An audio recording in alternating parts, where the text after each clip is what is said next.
I crossed $100 million in net worth at age 31. I'm 35, significantly higher than that now. And I have the privilege of talking to lots of people who are at $1 billion plus. And so in this video, I want to break down a handful of themes that I've seen repeated that can make you significantly more successful. The rich buy time, the poor buy stuff, ambitious people buy skills, and lazy people buy distractions. As much as these seem like four different groups, it's really like you have these pairings. Rich people use money to buy time. Ambitious people use time to buy skills. And the reason it's ambitious people is because generational wealth isn't transferred through assets. It's not transferred through stuff. It's transferred through education. It's transferred through skills. And so there's this Sanskrit proverb that I love. If you have a good son, you don't need to accumulate wealth. If you have a bad son, there's no point in accumulating wealth. And so the idea that you're going to pass on your wealth to a child who doesn't have the skills makes it irrelevant, because fundamentally either it is a good son who has skills, and then if the son has skills, then whether you transfer the wealth or not makes the wealth itself irrelevant. And I find that there's so many things that are like this in wealth creation that you don't understand until you're on the other side of it, because the answers that you're looking for are not in your newsfeed. They are not in the distraction. And so the vast majority of lazy people that I have encountered continue to distract themselves because the difficulty of looking at themselves in the mirror and saying, I am inadequate, is too painful. And so instead, they would rather watch fluff videos on the internet that make them feel good and tickle their ears rather than confront reality, that they are just not good enough. And so they consume the stuff that's like, I am worthy, I deserve these things. In other words, entitled to them, which, by the way, if you feel entitled to something, then when you get it, you are never grateful because you thought you deserved it to begin with. We know that gratitude, for example, is something that increases your subjective well-being in life, which is that you enjoy life more when you are grateful for what you get, which means that you have to, by very definition, expect nothing, which means you are entitled to nothing, which means that you deserve nothing. In reality, you are worthy only of the things that you currently have because you have already gotten them. You have proven that you can work a minimum wage job, so you are worthy of the compensation of minimum wage. And as much as this is painful, and I'm sure this will get clipped 100 times to show me as some evil rich guy, I'm willing to take that hate for the few people who will hear this message and decide to change the way they act. You can be ambitious and distracted, which keeps you poor. When I started out at my peak, I had 9 businesses because I heard 7 income streams make you wealthy, but it doesn't. 7 income streams just spread you 7 ways. And I had 9. I was like, well, 7, good. 9 must be better. To give you context, I had a chiropractor agency, I had a dental agency, I had a gym turnaround business, and then I had, at the time, 6 locations. So there's 9, wherever it is, boom. And I had partners in each of these businesses. I was still the one who was required to rainmake, meaning I was the one who was required to sell customers into all 9. If you are required to work inside of the business, then you can only really do one job. And so when people hear that someone has 7 income streams, it's because they own assets that generate that kind of income. But in order to gain the cash to then buy the assets that create the cash flow, it requires time and focus. Let me make focus real for you. Focus is a very amorphous term. Focus is measured by the amount of things you say no to. And inversely, you could measure it by how few things you say yes to. Meaning, the most focused person says only yes to one thing and says no to literally everything else. And so the next thing that separates the rich from the poor is it's 100x, not 2x. And so this concept is one that I had dinner with a friend of mine who's a public CEO, and I asked him what he had done to grow the business. I think from a $200 million market cap to a $1.2 billion market cap in less than 2 years. All right, so that's absurd growth for a company. And I was like, so, what are you doing primarily? And he said, I'm shaking hands, I'm kissing babies, I'm going to events all the time. And I was like, well, how many? And he's like, well, I'm going to do 66 events this quarter. And I was like, in person? He was like, yeah. I was like, are they coming to you? And he's like, no, I'm going to them. I want to make this real. He has a wife, he has kids. And before anyone listens and says, I can't believe well, cool, he makes trades. If anything, I would hope that people watch this and say, I wouldn't make that trade. In which case, great. Also, don't complain about not having what somebody who has made that trade made. And so one of the big misconceptions, by the way, this is a sales thing too, is that people want your outcome their way. They want to have their cake and eat it too. They want to say, hey, I want to not change the way I'm eating. I want to not change the way I'm living, but I want to have a 6-pack and I want to be in shape. I want to continue to live this way and I want to get the 10 chick or the 10 guy. I want to continue with my work-life schedule as I currently have, but I want to have hyper growth. They are trades, they're price tags. When you go to the store, you either want the shoes and you're willing to pay the price or you're not willing to pay the price. That's it. You can't pick the price for the shoes. You pay it or you don't. My telephone back to myself is that I thought I worked a lot when I was younger. And I did spend a lot of time working, but I made so little progress because a lot of that time I wasn't actually creating output. I encourage people to do something called the 12 by 30. All right, so it's very simple and it's actually not as unsustainable as people would think. You work 12 hours a day for 30 days straight, no weekends. By the last day, you realize, 1, you aren't made of glass. 2, how much more you could be working. 3, how much faster you could be achieving your goals. 4, how much you could be getting better every single day.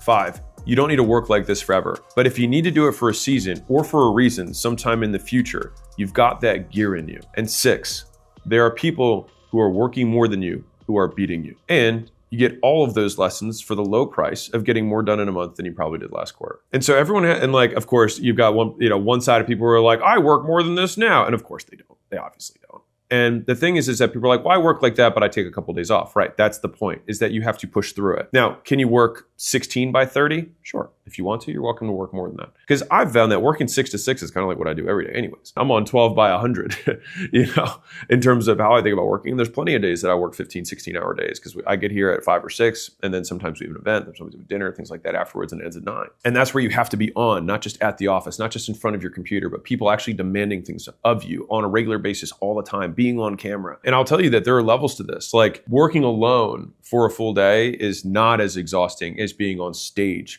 for a full day, being on camera for a full day, because every second that you are not peak, you are losing. You can take a break while you're working alone. You can't take a break when you're on stage, when you're meeting customers, when you're making content, right? Like every minute that is not recorded is basically a minute wasted. There's a whole team here behind this camera, right, that is making this stuff for you, and I'm costing them every second I'm not showing up. I remember there was a season of my life where I think I had like 9 straight months of this, and it was not 12, it was 15, 16, because I had to wake up at 4 to get to the gym, where I was at the gym, but I wake up at 4 and then I would get the class ready. I'd open the gym doors at 4:30, would start the classes at 5. And the last class at night would end, it would be a 7 o'clock class, it would end at 8. And then at 8, I would then do billing. I'd reach out to old customers. I would confirm lead appointments for the next day, all that sometimes until 10, 11 at night. And then I'd wake up again at 4. And so I don't know what the hours are there, but it's more than 12. And I did that for 9 months straight. And I used to describe it as the kind of tired a good night's sleep couldn't fix. It was tired. It was deeper than like one sleep. I needed like weeks to like basically come back to normal. And the thing is that I think it is valuable because you have to learn that you have that gear. I think that gives you supreme confidence when you're entering any new endeavor, because you know that you have acquired the trait of being relentless, that you do not relent, you do not let up, you do not stop until you get what you want. And you know that you can push through being tired or being underslept or being overwhelmed because you realize that you didn't die and that you've done this before.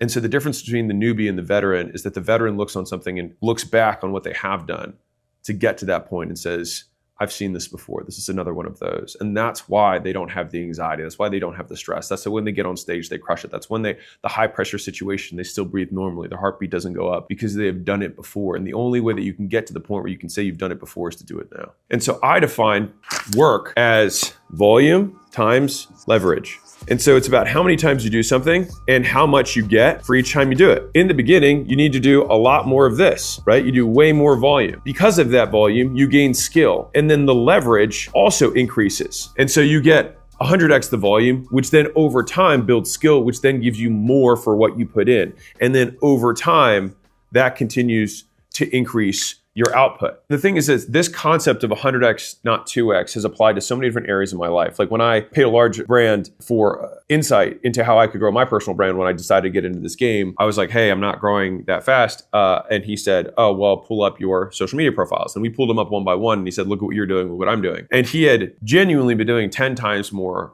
volume than I was doing. And so he basically said, you're not doing enough volume. I then said, okay, that was clear as day. I need to do more volume. And the thing is when we did more volume, we got better at doing it. And so now we continue to do the same volume as I did in the beginning, which is 10 times more than when I started, but we get even more output. And then I had a different friend who talked to me, billionaire guy. He was thinking about getting into content. And he said, hey, I'm really not growing that fast. And I got to have the exact same conversation with him. But the thing is that this guy had done 100x, not 2x before in his life. It was just that he got to realize, like me, that it has been 100% domain specific. And so when I showed him my Instagram and his, I showed him my TikTok and his, I showed him my YouTube and his. And I said, dude, I'm making 450 pieces a week. You're making 7. And he was like, got it. Like understood. He immediately got it because he had already learned that lesson in a different domain. I want to zoom out for a second. Right now is a period of time where I'm working really hard. I'm working a lot. I'll give you context as to what a lot is for me. So this year, the first 100 days of the year, I didn't have a day off. And so my time was only spent working. And so it's like, well, what's the difference between when you were, quote, working all the time when you're younger and working all the time now? Is that what I get done in a day is significantly greater than what I got done. And the quality of that work is also higher. Because the thing is that you learn how to work. You get better at working the more you do it. And so a lot of people are like, man, I feel like I'm not that productive when I work. Like, what should I do? It's like, work more. Like, you work more until you get better at working. I remember when I was a legal intern at a company in France called Arkema, if you want to know how they say it. And I was a legal intern and I was spending the whole summer there, which, by the way, they always try and like use and abuse interns. I was like, man, I'm working so hard. And I talked to one of these legal partners, and I only had one exchange with this particular legal partner who's, high up in the firm. And she said, oh, she was like, that's cute. You don't even know what work is. She said, you don't even know how to work. She's like, you spend time here. She's like, but you don't know how to work. And I just remember how dismissive what she said was, but I understood. I mean, I understand now, especially what she meant. It was like, you're spending a lot of time here, but you're not getting anything done. And it takes time, it takes reps to get better at working itself. And so that measure of focus, the equal opposite of distraction, is just how long you can stick with it. And I can tell you that me, from a very visceral perspective, when I work, there are many times, like, when you work and you're like, man, I feel like I like need a break. The thing is that break period for people who aren't as good at working might be like the rest of the day. And the better and better that I've gotten at working is that I can kind of whip my head back in and be like, confront, like, keep going. And I'm like, all right, I'm going to keep going. And then you kind of realize that there's like a 5-minute, sometimes 15-minute period where like your output slows a little bit, but then you catch the next draft and then you're in again. It's being able to whip yourself back in, and that muscle of doing that takes practice. And the only opportunity that you get to flex that muscle, to practice it, is to work yourself to the point of fatigue, to the point where distraction or respite or rest would be beneficial, or you feel like it's what you crave right now. And then being able to be like, no, I can power through this. And the thing is you can power through it. It just takes practice, and practice takes repetition, and being willing to be uncomfortable for an extended period of time. And it's kind of like when you're eating and you're dieting, there are moments where you get these cravings where you're like, man, I'm starving. I want something sweet. If you've ever dieted before, and this is where repetitions help, it only lasts like 20 minutes. So if you ever do this, by the way, dieting hack, is just set a timer when you're like, man, I really want something. Wait 20. And if you still want it, which you rarely do, because it usually lasts less than 20, sometimes it's just 5. It'll just go away. And the same thing happens with focus, but we then just take off for our diet for the day. We order a pizza, right? We order ice cream, right? Or we take off working for the day, right? And we just say, I'm just going to watch Netflix for the rest of the time, or I'm just going to go hang out with friends, whatever, or I'm going to go out. But I will say now that I have worked for 100 days straight, and that was in the earlier part of this year. I think this year I've probably taken 3 or 4 days off since the year started. And I still probably worked until like 2 on those days, but I still consider those like more or less days off. You're not gonna die. And so I think back retroactively, or like historically, like there were people who were forced to work for years on end, or they would get killed. As gruesome as that may seem, I see that as hopeful in that they have already demonstrated that it's possible. Like, you can work continuously for an extended period of time, because fundamentally you're just alive, you're moving, right? And like, you think super ancestors, it's like they didn't have computers, they just were around. And so you do keep busy while you're awake. And so you might as well keep busy continuing to nudge things forward. And I can't tell you the amount of times where now I'm like, my mind checked out and I was like, no, my brain checked out a little bit, but I'm just gonna keep going. And then 3 hours, 4 hours, 6 hours more pass, and I'm like, oh, I actually finished everything that I said I was going to do. And it's just so much more work, and it's fewer days off, and it's earlier mornings and longer nights. And it's being able to do that for an extended period of time. I know the whole idea of like, work on the things you love and you'll never work another day in your life. I just don't think it's true. Like there's so many things that I don't enjoy doing that I have to do.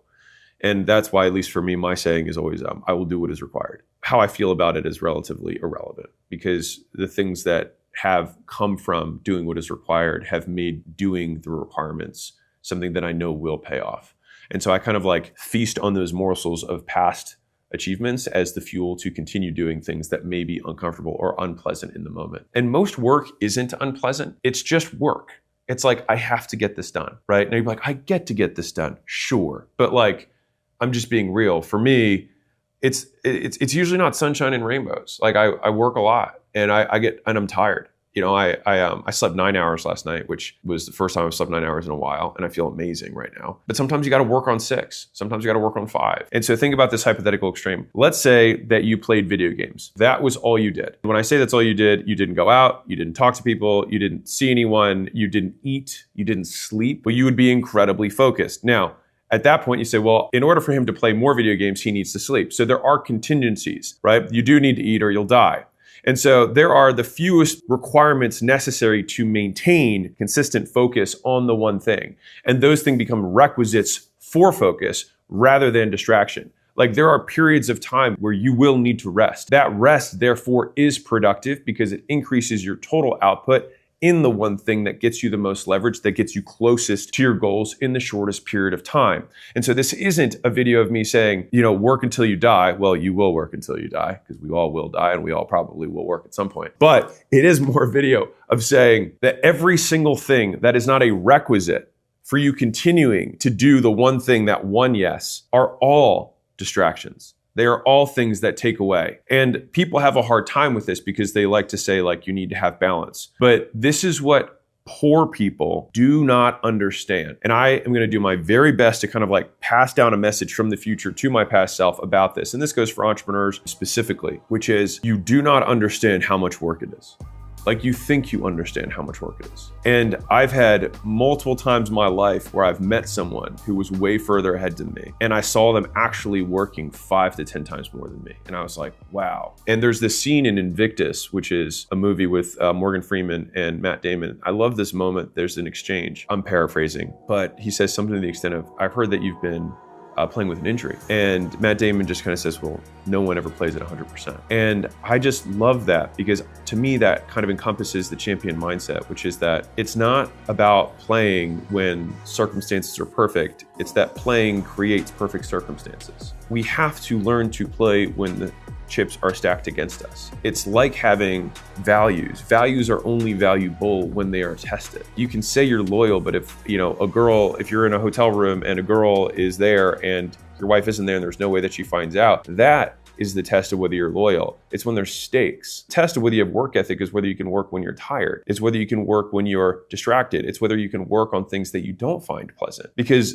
and I see this with, some of the young guys. Like there was a guy we hired and then in 3 days he said, I don't think this is for me. And he got hired to a sales role and he was making outbound calls. I was like, you don't think this is for you? I was like, you don't even know what's for you. You were here for 3 days. You didn't even get the ability to get good at the basic thing. And so there's a level of intolerance for discomfort in some sort of expectation that it's going to be this amazing thing that you're going to love at all times. And it's just not. And so I'm okay being a different voice in the entrepreneur space. That's not like, passion is what gets you through the hard times. I don't think so. Passion has not been the thing that has gotten me through my harder times. It has been desire. It has been wanting to make something into a reality by dragging something from your mind into the world. And sometimes I feel like you're giving birth to this thing, which for every mother, which I obviously haven't given birth, it's like you give birth kicking and screaming. It's a painful experience, but then there's life that happens afterwards. And I see work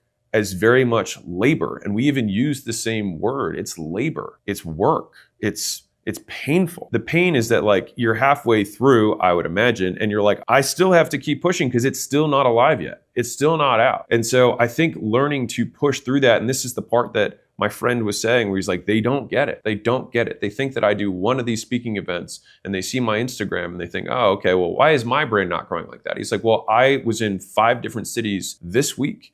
and I just had to do FaceTime with my kids in order for them to see me. And people are then like, I wouldn't make that trade. Fine, but don't want what he has. And so let me draw this out for you in a nice little visual to show you how I see work, right? This volume that you need to do. So you have excitement, right? So when you have this new idea, which we have them, and you're like, oh my God, this is amazing, right? This is so good. The thing is that once you become neutral and then you become worried and stressed, this is when work begins. And so in the bodybuilding world, they'd be like, okay, once you have achieved failure, that is where your working reps begin. It's an old school bodybuilding saying. I'm sure the science bros will be upset about it. But I think that it very much qualifies for how it relates to work in this world is that your motivation fades very quickly. It's that work begins once motivation stops. And I think if you measure it that way, then you will measure how much you work and how hard you work very differently. So it reminds me of this Muhammad Ali quote where he says, I hated every minute of training,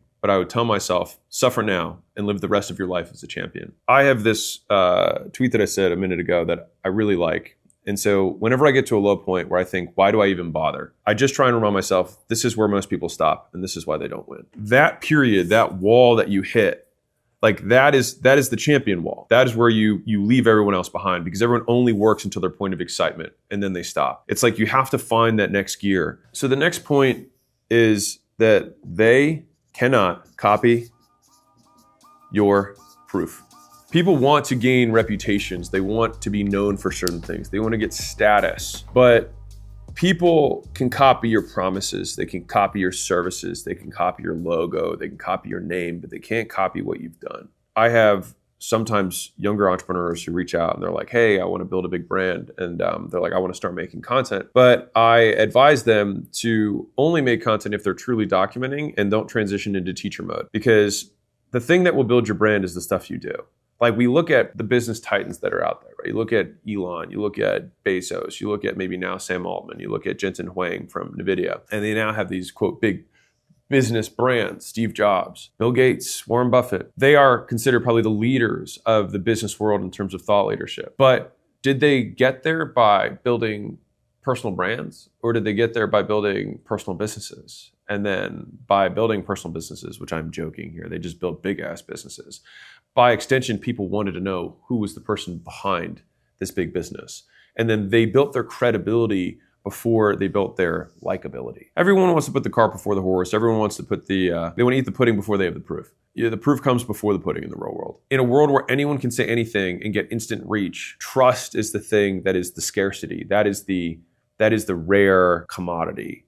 And so the idea is if you want to build a really big brand, then you want to index super hard on trust. And the way that people can trust you is that you do what you said you have done. The reason Mr. Beast videos worked is because he used his videos as proof. He didn't say, I am super knowledgeable. He said, look, I did something that no one else was willing to do. His first video that went viral was him counting to 1 million or something crazy. Right. And so he did something that other people were not willing to do. And so he just happened to have documented that thing. And so if you're like, well, how do I get proof? I'm so young. It's like, well, you just do epic stuff. And then people will be like, wow, he did epic stuff. This is interesting. And so it still requires epic amounts of work in order to do that. The reason that there's such a misconception about overnight success is that it's just that there's a threshold over which you are good enough that you go viral. All right. And so this is, call it like, here is the viral moment. All right. So this is our viral moment right here. The thing is that we, the person, lived this whole life. What we in the public see is this moment, what happened since.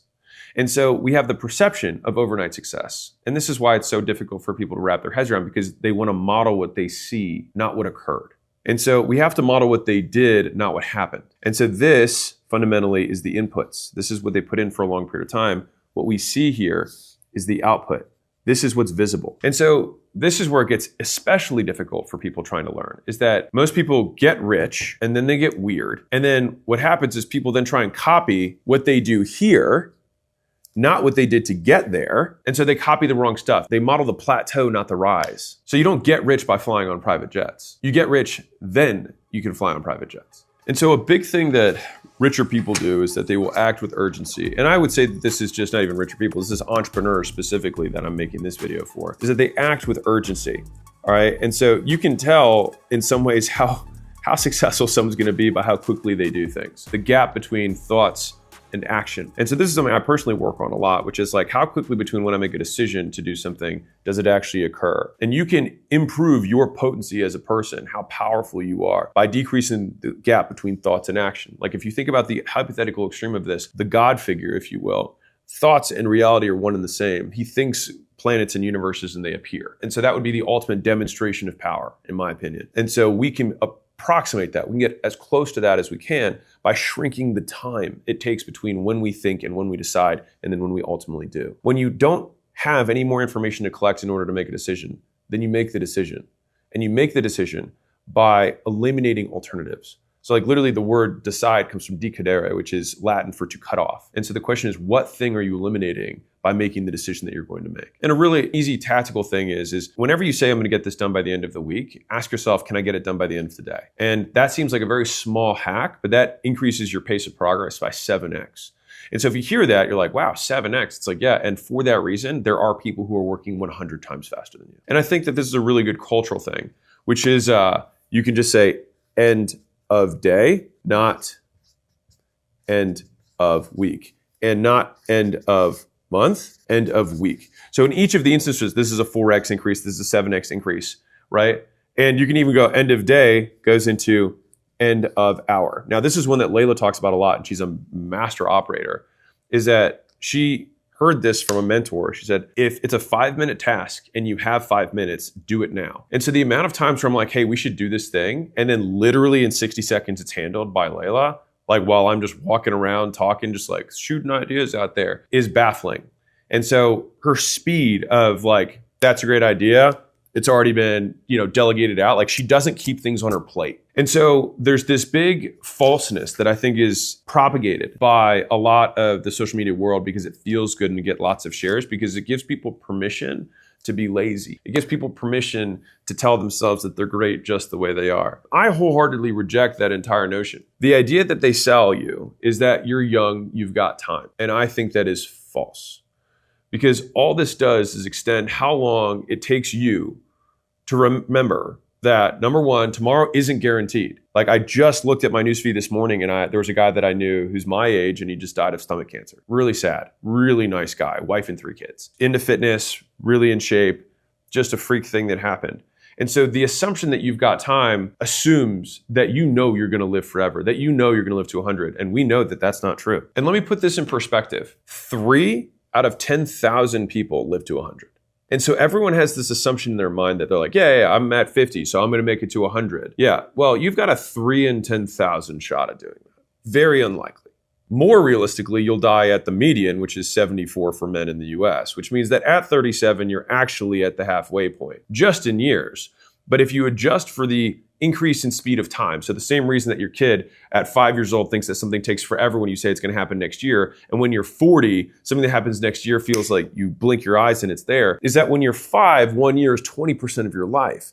When you're 40, 1 year is 2.5% of your life. And so it very much in a real way is 9 times faster than it is for your 5-year-old. And so it's my belief that as we get older, we don't become more patient. Time just moves faster. And so if you adjust for that time speed, your midpoint isn't 37. It's closer to 21. And so this is also why, in my opinion, when you think back on your life, you have so much meat in the first 20 years, so much stuff happens, all these material life events. And it's because in that time period, it was half of your life. And then after that, everything happens real fast. And so what you have to realize is 1, tomorrow isn't guaranteed. 2, nothing is going to be easy. Just get over it. Every time you think, oh, this could look, just immediately skip to, oh, that's not true. There's something I don't know about that. Just skip to it. The faster you can train that muscle, that as soon as you have this FOMO, just slow down and realize that you don't know enough. 3, it takes time to get good.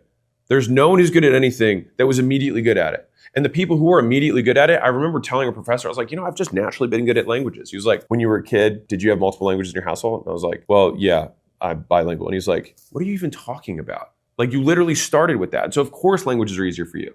And so the thing is that the people who have things that come naturally to them, they just only came because they forgot the work that generalized to the new skill. Once you realize that it takes time and repetitions to get good, then you also realize that the sooner you start, the sooner you get. And don't stop until you do. So let's assume you act with urgency, right? You've gotten that done. You've moved end of week to end of day. You've moved end of day to end of this hour. You've moved end of month to end of this week, and you've massively increased the speed that you execute. Well, then you start running face forward into the fact that things are going to get really hard really fast.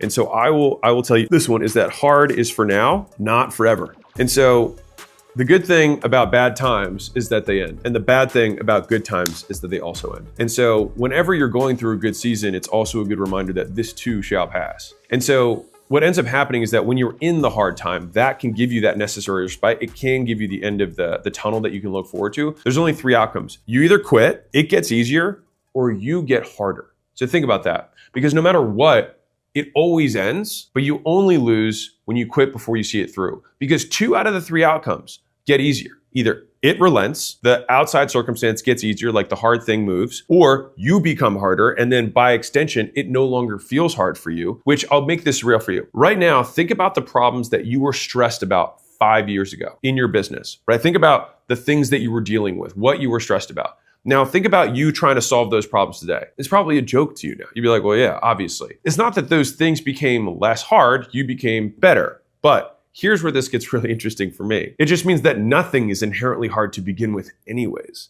We are just always inadequate. For me, I remember when I had 5 employees and I was like, man, it's so many people to manage. Or, I was like, where am I gonna, I have to manage cash flow. How do I do that? Or like, how am I gonna get new customers? Like, how do I sell? I can't sell really expensive stuff. Like, what if someone gets upset, if I charge more, right? What if someone finds out I charged this much as though it's like something wrong? Like all of these things are just irrelevant to me now.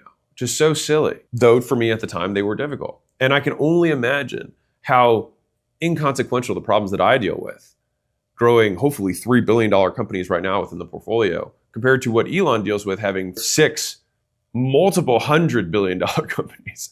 And I compare myself to that so I can always feel like I have a long way to go. But let me give you one thing that'll also give you a little bit of hope about these hard times, is that these hard times are also your best times, but only in reverse. And so let me explain what I mean by that. Think about the times when you were younger and you were in love and you were poor and you're like, man, those were the good old days. The thing is that when you were in that moment, it was stressful. You didn't know how you're gonna make ends meet, how you're gonna make rent, where you're gonna get food, whatever it is. You have these hard times, the hard times that you go through today, but these hard times become the good old days. And so we only see the truth when we look back. You have to go through them to get the perspective. And it's something that I try and remember on a regular basis that I'm going through the good old days. And if they're the good old days in the future, they might as well be the good old days today. So let me tell you a little bit about what it feels like throughout this entire process. Because if you are consistently growing, you are consistently in pain. That's why they're called growing pains, not growing joys. And if you have stress from growth, remember, the alternative is that you can have stress from stagnation and you can have stress from decline, which fundamentally means that hardness and stress is a fact of life. You will always have stress. You will always have problems. And the largest problem of all, the largest stressor of all, is determining that having problems is a problem, is that being stressed means there's something wrong with you. But being stressed just means you're alive. Having problems just means that you are actually doing something. I'll tell you this story that I think can drive this home. And I think this is the path to fulfillment over comfort. So imagine you talk to the creator of the universe before birth and pick the person you get to become. You say, I want to be the most courageous. The creator replies and says, well, then I will give you monsters to terrify you so that you can conquer them. And you say, well, I want to be patient. And the creator replies, well, then I will make you work harder and longer so you can learn to wait. So then you say, I want to be wise. And the creator replies, then I will give you failures that will crush your spirit so you can learn the value of judgment. You then say, sounds like a rough life. Can you give me a good life? The creator replies, just like we measure the quality of a blacksmith by the strength of his steel, I measure you by what you are at the end, not the fire and the hammer it took to make you.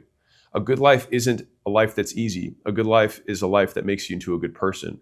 And that, my son, is a hard life. And so I remember when I sold Gym Launch, there was a year that I more or less took off. I had all these kind of existential crises that I was going through because all I had been doing was just working. And then I hadn't put my head up to look around and smell the roses per se. The problem that I had was that when I was smelling the roses, I was miserable. I was very sad. And the sadness for me came from the thing that I had that was most reinforcing my life was the work that I was doing. That was the thing that I enjoyed the most. And so not having that actually created a huge loss for me. And so then I had to create, like, what am I doing? Like, why am I here? Right. And so for me, that was when I created the hypothesis, or at least the thesis I have for my life, was that hard work is the goal. Is that nothing left in the tank, which I got from Jesse Itzler, which I love. Emptying the tank every day is the point. Because for me, those are the days that when I look back are the days that I feel the most fulfilled on. In the moment, you feel tired, you feel exhausted, you feel like you're bored, you feel like you don't want to do another repetition, you don't want to do another 2 hours, but another 2 hours, another repetition, another edit is what is required. Not what you want, but is what is required. And if you have a little bit left in the tank, and you don't know if you have a little bit left in the tank until you empty it, until you physically can. And so I think about that steel that we're trying to make. And the only difference is that we are both the steel and the blacksmith. And so the creator in this would just give you the fire. And either you can stand far enough away from it that it just keeps you warm, or you can go into it and you can hammer out the impurities so that you can just become better and better and better and stronger. And if you're watching this and you would like to start a business, but you're not sure where to start, I am a co-owner of Skool, and we just started the Skool Games. And right now we're giving $100,000 away in cash or a Cybertruck to the person who builds the biggest community on Skool in 30 days. And so Skool is just a community platform that helps people start businesses. And right now, 1 out of 2 people who start a paid community on Skool, make their first dollar online. And so you're like, okay, well, that's cool. And right now, on average, the average paid community owner makes $1,360 per month. So this is not going to be the thing that makes you, a billionaire rich, but it can help you get started, which is why I invested in the company. I spent 4 years looking for something that could make the easiest kind of starter business for people to get going, and especially starting online. The reason that we have this success rate, right? The reason that we have this very high success rate is that I meet every single week and onboard new people. So every Monday I'm on a call and I onboard, right now I think it's about 300 people per call that are on there. And so I answer questions live with everyone on there. And it's a lot of times it's the same faces. So while the calls are relatively small, I'd encourage you to come on. On top of that, I have kind of like step-by-step instructions of exactly what you need to do that the best community owners have done. And so you can just model the behaviors, just do this stuff. I don't explain psychology and triggers and NLP. It's just like, do this stuff. And this is what yields this outcome, right? And then finally, we'll give you the entire platform that basically makes all the tech really easy. And so right now we've got people who are in foreign countries who don't speak English. I think there was a guy who won the games who was 15 years old. So I'm telling you, it's not rocket science. We've really taken a lot of effort to make it as simple as humanly possible. You don't need any other software to make this work. And so if that sounds at all interesting, the best part about all of this is that you can start absolutely free. And so we have the course, we have the calls, we have the platform, and we also have the community of other people. All right. And so you can start for free, you get 14 days. You can click the link, which is right here. Oops, other way around. Skool.com/games. Start for free. And hopefully I'll see you on the other side. And so a big part of why this is so hard is that so few people want to go into the fire, right? And the fire could be entrepreneurship. The fire could be content creation. The fire could be starting a new product. The fire could be doing outreach and knocking on doors, or quitting your job and starting another job in a completely different industry. That's the fire. It's the thing that other people aren't willing to do. And they tell you not to do it because it helps them justify the risk that they chose not to take. It helps them feel better about the risks they aren't willing to make. I remember thinking about this at long length when I was younger, and I thought about the word exceptional, right? So buried in the word itself is the key point, which is that you cannot expect to be accepted if you want to be exceptional. To become exceptional, by definition, you have to become the exception, which means you have to be unlike other people. You have to do what they don't agree with. If they agreed with you, if everyone agrees with you, you can be sure that it's the wrong path. When I quit my job, every single person in my life told me it was a bad idea. I graduated in 3 years from Vanderbilt. I had a nice white collar consulting job. I was set up to go to grad school, to one of the Ivy Leagues. I aced my GMATs. I was set up. I'd done the path. And so for me to quit and be like, I'm going to be a personal trainer for minimum wage at a gym, that was not a happy news for the vast majority of people that I knew. But the thing is that I've had those conversations multiple times in my life. When I ended up leaving the gyms and started the turnaround business, every person was like, you finally made this thing work. You finally, now we finally agree with you again. And it was right at the point where they accepted me that I was like, you know what? I think I want to do this other thing. And I'm going to sell all these gyms for basically nothing in 90 days to then start new.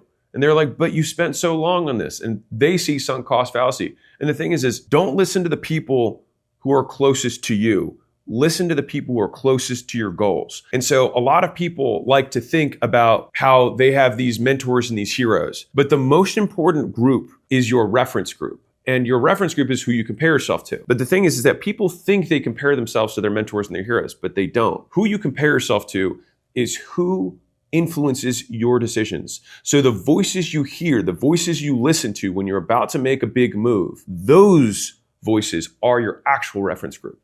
And if those voices are not close to your goal, you should not listen to them. If anything, sometimes the best advice in the world is do the opposite of whatever it is that they did to get in their life. If you don't want what they have, don't listen to what they say. Even when you're an entrepreneur. So let's fast forward a couple of years. So there was a point where I started the outbound team. So this is gonna sound super tactical, but I'm gonna zoom out for you. So we at Gym Launch we were all paid ads for the most part. I made content, I had a book, like there were things that were out there, but still 70% plus of my new customers came from paid ads. And I knew that if I wanted to sell the company, I would have to create a second acquisition channel that was very different from the primary one so that I could create more stability. So you don't have one itis, one point of failure within the business. And so I remember reading this book about how to set up outbound, and it said it will take a year. And I said, I'm really good at marketing, I'm really good at sales, it'll take me 12 weeks. And it took 12 months, like the book said. And so when I walked through that, what was interesting is it took 90 days for us to get our first sale. And the whole time I'm investing in this team, I'm investing in software, I'm investing in training and consulting to like learn how to get all this stuff going just to get our first sale. But that's not very good for the amount of time and effort we put into it. And then 3 months, after that, we started getting a couple sales trickling in, still not a lot. And I actually had almost like an intervention from my executive team that were like, hey, we think this is shiny object. They were using my words against me. They're like, we think this is a distraction. It's not, yielding a result for us. I think we should, cut our losses and move on. And I kept thinking to myself, like, this is what hard feels like. Like we have to just keep inching our way through it because we have made sales, which means we just need to get more efficient at it. And then we did another 6 months and then we got to the point where it became 50% of revenue. But here's the thing that you don't see. And so whether you're starting a new acquisition channel like I was, you're starting paid ads, whatever, is that if I tell you in 1 year, I could double your business, right? Let's say you have to pay me $100,000, right? And in 1 year, I will double your business. Many people would probably be like, yeah, sign me up. I'll do it. Maybe I'll take a loan, but even for the 100, like if I know I'm going to double my business in a year, I would do it. Okay. But then what happens is month 1, they drop 5K and then they lose 5K. And then month 2, they lose 5K again. And then they say, ads aren't for me. Outbound's not for me. But the thing is that the way it actually feels is that you lose 5K, you lose another 5K, you lose another 5K. And then all of a sudden 1 month you make 25K. And then the next month you make 50K. And you make all of this back and some, but it happens all at once. And so there's a saying on Wall Street that I like, which is it happens slower than you expect and then faster than you can imagine. And they talk about that when it comes to market drops and market explosions. It's like we should be crashing. It hasn't adjusted yet. It happens slower than you expect and then faster than you can imagine. And so you have to be willing to forego that period of time for a long time, understanding that you just want to make progress. And so I think the thing that separates masters from beginners is that masters have more ways to win. So you can measure your expertise in anything by the ways you can measure, equaling the number of times and ways you can win. And so if you're an expert at making videos, then throughout the entire process of a really long project, you have many wins on the way. You know all the little progress markers that occur to create some big outcome. And you approximate those little progress markers for the ultimate goal at the end. When you're a beginner, you only see the output. And all you see is I'm doing stuff and nothing is happening. But you just aren't able to mark progress well. And so if you want to increase your expertise, then you need to increase the number of ways you can measure so that you can increase the number of wins you have in a given time period. And by the way, that is what makes you enjoy your work. And this is how the work itself becomes reinforcing. And so in order to develop that expertise, you have to have education. And people think that education is expensive, but the only thing more expensive than education is not being educated. And so I would say that in my life, I spent more money than I could possibly imagine simply trying to acquire skills and relationships that would make me better. To give you an idea, I think the most expensive thing that I bought for this is not including me messing stuff up and just losing tons of money, but I actually wrote a check for, was $350,000 to have a dinner with a guy who was worth $7 billion. And I got exactly what I wanted from that dinner. And it was incredibly valuable for me. And he kept saying no. I offered 100K and then 200K and 250K and then 350K. And when we offered 350K, he said, fine, I'll just have dinner with you. And he didn't ask for the money. But I think he was just seeing that I was willing to spend the $350,000 for it. And so I've spent so much money for 1 hour, 2 hours, anything to gain context. Because I heard this close, and if you've watched my channel, you've heard this before, but pick whatever number your income goal is, right? Let's say it's $1 million a year. And let's say you're currently making $100,000 a year. If you value that $1 million goal, the value of the $1 million per year, what's the price you put on that education? The value of that education is the difference between where you're at and where you want to go. And so that's why if I want to become a decabillionaire, then I should be willing to pay everything that I have in order to gain the skills, the experience, the knowledge in order to get there. And so if there's a way that you can spend $50,000 in order to learn $1 million per year skill set, then every year you don't do it, you lose $950,000 that you would have made if you had made that investment. And so the key point here is that we use poor people language when we talk about education, when we should be using investor language, because it should be an investment in an asset. And the asset just happens to be you, and you can't sell it, but you can invest in it and you can grow it. If you think about investments, you'll never say an investment is expensive. There's just a cost and a return. But if someone says there's a $100 stock or a $1,000 stock, it could be expensive relative to the return. But if the return is supposed to be good, then no one says that that amount of money itself is expensive. It's just what the cost is for the return. It is the investment. And so if you think about education in that same way, it always has to be framed in terms of what you get for it, not how much it costs. It's not about how much you make now. It's how much you're going to make and how much that's worth to you. And for me, whatever my delta is what I'm willing to pour into that without hesitation. And so for the first I lost everything at year, 6 of my entrepreneurial journey. And I put all of the extra money that I had right back into learning more stuff. And so even though I made profit, my biggest expense was me, but it wasn't on my living and my lifestyle. It was on my education and my network and my surroundings and the skills I wanted to learn, the courses, the workshops, the seminars, the coaching programs, all the things that I did. I'm a product of that world, despite the fact that I think that world overall has a lot of shitty people. I still learned a lot. And you can learn just as much by learning what not to do and saying, I will never do that, or treat someone the way that person treated me. Because the best students never come out negative. So really think that I have always been the top performer in every single program, coaching, whatever I have ever done. And so the process that I use is, number one, do everything they tell you to the T the first time. Then take what works and toss the rest. You can learn something from everyone, but only take in that which makes you stronger, which is a quote that I have from Harry Potter, the Sword of Gryffindor. But I love it because it was enchanted to have this spell that it would only take in things that made it stronger. So it took in the basilisk venom, which allowed it to kill, the Horcruxes later on.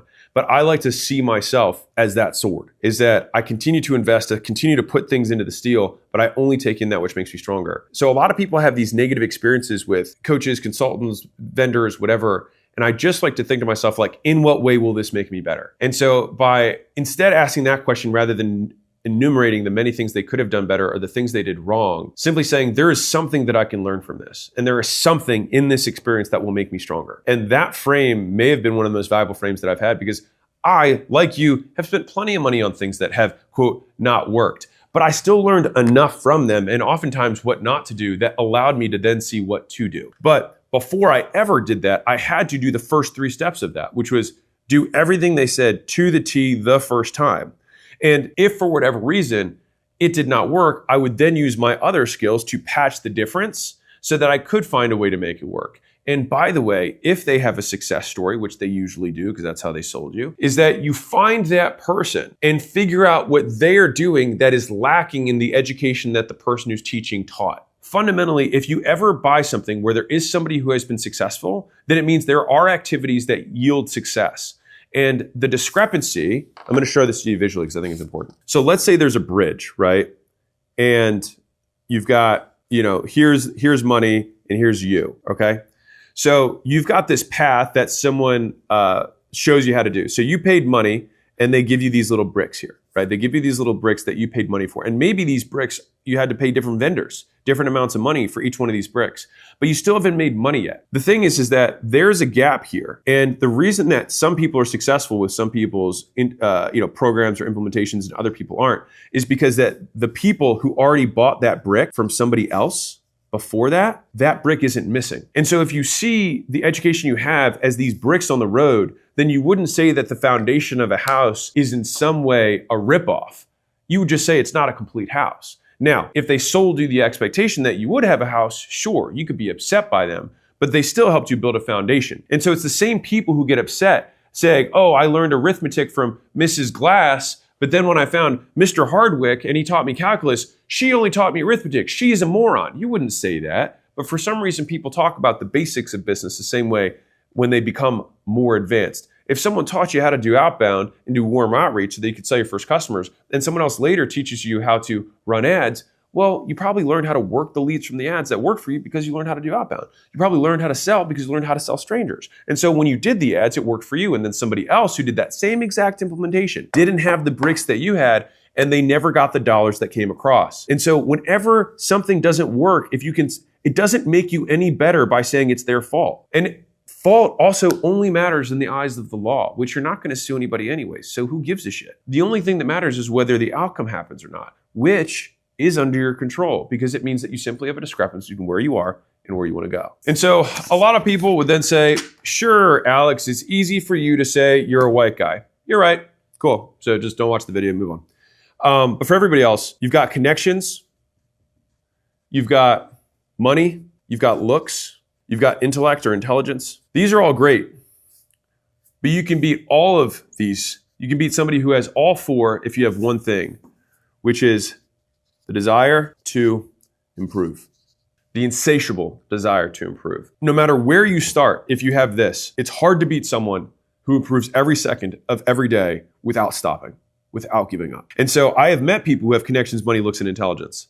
And they do not people who have an insatiable desire to improve, who do not stop.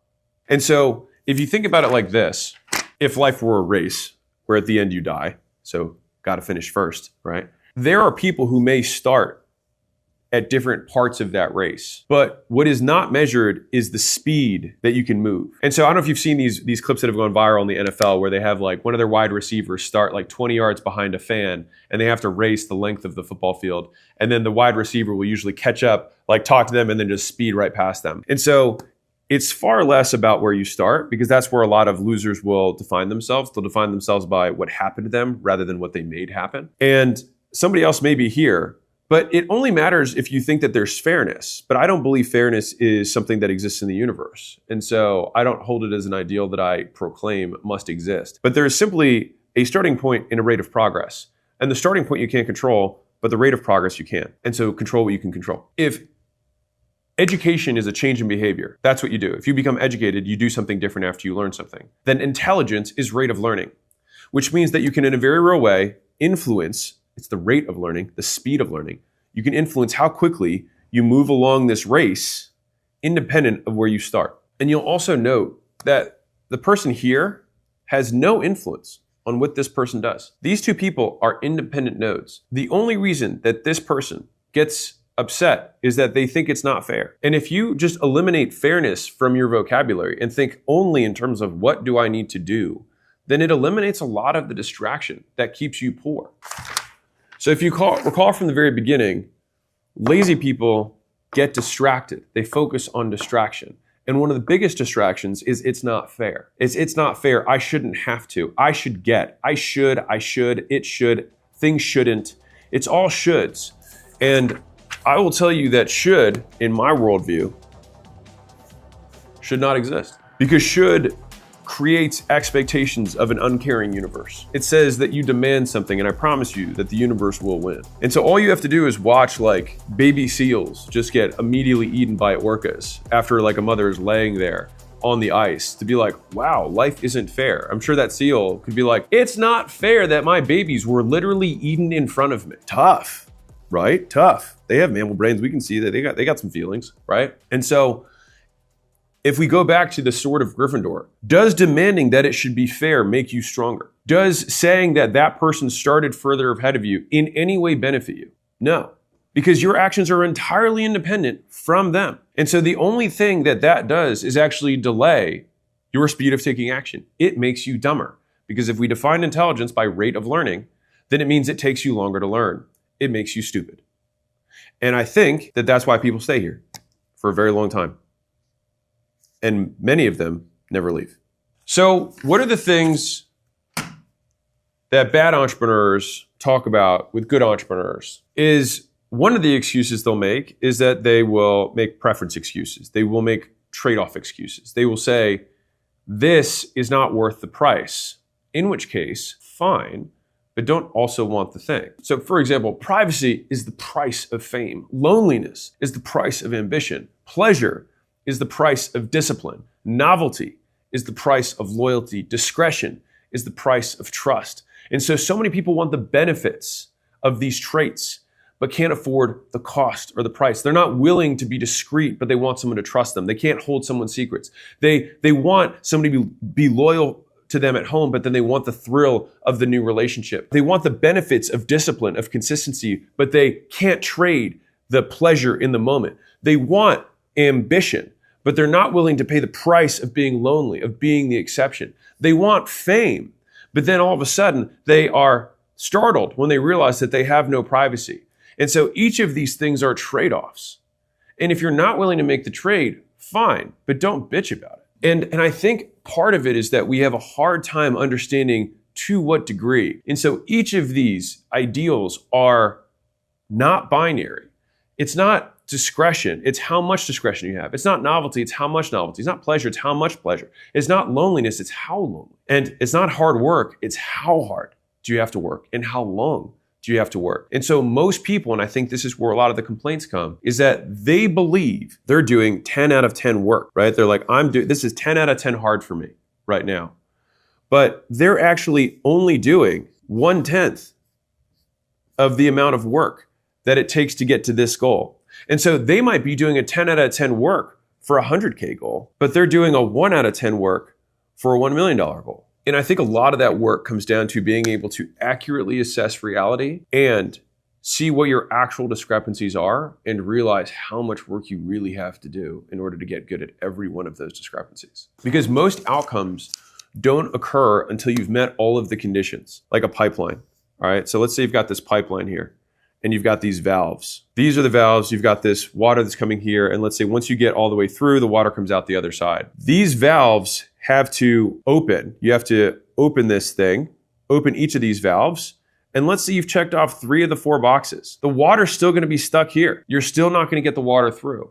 And so the thing is that as much as you work and you're like, but I did that, and I did that, and that didn't work, and that didn't work. It may have worked, it just might not have met every condition to get the outcome. And so if you think about life and outcomes that way, it gets a lot easier because it stops being emotional. You can simply say, there's a condition that I haven't met, and I have to figure out what that condition is. Rather than proclaiming that the universe isn't fair, or that you started further back, and that's why your effort hasn't resulted in it. Maybe this person only has to meet 3 of these, and you have to meet 4. Okay, well then I guess that means that you're gonna be better than them. Why is that a bad thing? It means that you're gonna develop more skills to achieve the same goal. Great. If the end of this life is that you are the steel, you are the thing that gets created, then you can't resent the hammer and the fire that makes you. Because you can't wish for strong character and an easy life. Because the price of each is the other. So either people aren't succeeding because they don't understand that they have to make a trade that they're not willing to make, or the trade that they're currently making isn't sufficient. So they either think that they deserve to get the Nike shoes just for being who they are and think it's not fair and think that the store owner should just give them the Nike shoes. And look, all you have to do is look at the news. There's plenty of people who think that way and they go and try and take it, right? But that makes them a thief. That makes them significantly worse. It actually does more harm to them, in my opinion. But there are people who believe that. That's the worst, that's the lowest level. The next level above that is people who say, no, I'm willing to pay for the Nikes, but I'll pay 30. It's like, yeah, but they're 300. That's the price. It's like, yeah, but I'll pay 30. They understand the extent of the trade-off. And then they complain that their $30 isn't good enough. It shouldn't be so expensive. It is what it is. And so there's a saying that Layla and I say a lot internally. I'm like, it takes what it takes. And so if we want this thing, what often has to happen is you have to keep bidding. It's much more like an auction of a trade-off, because the real world, level 3, is that you see the Nikes and then you bid 30 and then you realize it's not enough. And rather than moan or put your thing down and walk away, you're like, 50? And you're like, 100? You're like, God. And so that is the pain, is being able to consistently reset the expectations and bid again and again and again until eventually you make it all the way through and you bid $300. You do get your Nikes. And then all of a sudden everyone says, must be nice to be born so naturally good. All you have to do, by the way, is watch some of my very first content pieces. And you think my very first content pieces are the podcasts that I made. The very first content pieces that I made for my gyms 13 years ago. And so it's like, man, you're so naturally good on camera. Watch those videos. Tell me if you think the same way. I had to take shots before the videos because I was so nervous about sounding stupid. And the fourth version, I would say like the highest version of this. So I'll break this down. So the 0 level of trade-offs is should. You just say you should get it for nothing. The next level is too much. So you say it's 30 bucks, but it's actually 300, and you say it should. The next level is bidding. So you bid. So you say 30, 50, 100, and you find out that you're insufficient and you keep going up. The final is source, which is where you determine the price. And this is often, in my opinion, where you create your reality. So it's continuing to hammer away at content, continuing to write drafts of the book before anyone else has seen it, because you are the one that holds a standard higher than everyone else's. Because no longer do you accept the approval of others as your litmus test. The market, for sure, in the beginning will tell you whether you're good or not. But Steve Jobs, Henry Ford, right? They would have asked for faster horses, not cars. Is that they demand more from themselves than anyone else does. And by setting that standard here, where everyone else is here, by actually meeting the standards of the market, you actually lower your own. And so this is where your standards become source. And this is where you get into rarefied air. And this is what the quote, rich guys, if you will, when we talk behind closed doors about what people don't understand, it's about holding the standard. And in my opinion, the person who should make the decision in every organization is the person who has the highest standards, not the person who's most senior, not the person who has the most shares. It's the person who has the highest standards for whatever it is. Our marketing should be at this level. If the owner thinks it's less, then that person should be the person who's running marketing. If somebody else thinks the product needs to be this good and someone else thinks it to be less, that person should be in charge, whether it's their first day or the 1,000th day. The person who has the highest standards is the one who should be making the decision. They should become source. And so when you get to that level, the only person you're making trade-offs with is yourself. You're the one who's determining, is this good enough for me to put my name on? Rather than, is this good enough for them to say it's good? And for example, J.R.R. Tolkien worked on The Hobbit for a decade, and he didn't even submit the draft. One of his friends saw that he'd been working on it for a decade and submitted it, grabbed it from his desk and submitted it for him to a publisher. And then it obviously became The Hobbit, and everything came after that. And so his standards were so high that he still didn't even think it was ready, but it was still so good that they ended up releasing it. Now, many of you think that you are J.R.R. Tolkien, but most of you are not. It's actually just very bad. And so once you realize how high your standards really have to be in order to be excellent, what you then have this daunting realization is that you can only do 2 to 4 things in your whole life because of how long it really takes to get to there. And so it's like, I want to be the best author in the world. That's not a desire of mine, to be clear. But if I wanted to be the best author in the world, then I know that that's going to take at least a decade of actually working hard every single day to get better. And believing that for me, because I'm special, I should somehow be able to be, my first book is an overnight success, and that is the thing that chains you to mediocrity. It's believing that it should be a different way rather than accepting reality as it is and then changing your actions as a consequence. And so this is also why lazy people distract themselves. Because distraction makes you believe the lie that you can try 100 things and then figure out which one works. When the reality, any of them can work, but none of them will work unless you pick one to work on. And then that is you making it work. The vast majority of things with enough iteration can become success. It's just that people underestimate how many iterations they need to have. It's 19 drafts, not 2. It's 500 minutes of editing, to make the video, not 50. It's making 1,000 phone calls every week for 2 years, not 2 months. And so most of the times it's just that our level of understanding, it's here. And this is where a lot of people get stuck. A lot of people get stuck here. They say, I should be better. This should be easier. I've already paid a little bit. I said I was willing to pay 30. The Nike store owner won't give me the shoes. And then you continue, you basically are the same as this person. You just have a price attached to it. I should, it should be, I deserve, I am worth. It takes what it takes. It costs what it costs. You got to be willing to make the trade. And if you're not willing to make the trade, fine, just don't complain. And so if you want to become that exception, you want to make those trade-offs, you're willing to invest in skills and invest your time and do the repetitions and gain leverage to increase your output and are willing to move things from monthly to weekly, weekly to daily, daily to hourly, and continue to pull forward your reality on a faster and faster pace, then I think you'll love this video about how to get ahead of the 99% of people.